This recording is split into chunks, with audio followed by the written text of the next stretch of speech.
ত্রয়োদশ জাতীয় সংসদ নির্বাচন এখনো ঘোষণা না হলেও সম্ভাব্য ভোটারদের মধ্যে তরুণদের একটি বড় অংশের মতামত উঠে এসেছে এক জরিপে। South Asian network on economic modelling সানেমের প্রকাশিত সর্বশেষ জরিপ অনুযায়ী যদি আজই নির্বাচন অনুষ্ঠিত হতো তবে বিএনপি পেত সর্বোচ্চ 38.76% ভোট। তরুণ ভোটারদের পছন্দের তালিকায় দ্বিতীয় অবস্থানে রয়েছে বাংলাদেশ জামায়াতে ইসলামী, যারা পেতে পারে 21.45% ভোট। ধর্মভিত্তিক অন্যান্য দলগুলো পেতে পারে 4.59% ভোট। জাতীয় নাগরিক পার্টি পেতে পারে 15.84%, আর জাতীয় পার্টি পেতে পারে 3.77% ভোট।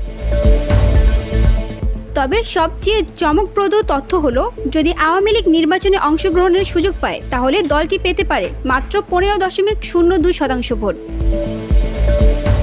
এছাড়া জরিপে অংশ নেওয়া তরুণদের মতে অন্যান্য দলগুলো পেতে পারে শুধুমাত্র 0.57% vote.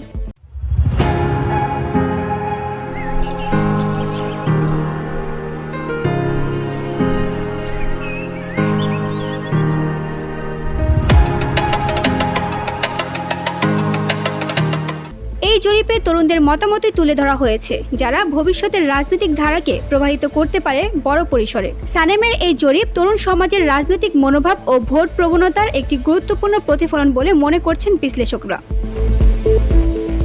VOD Bangla news desk.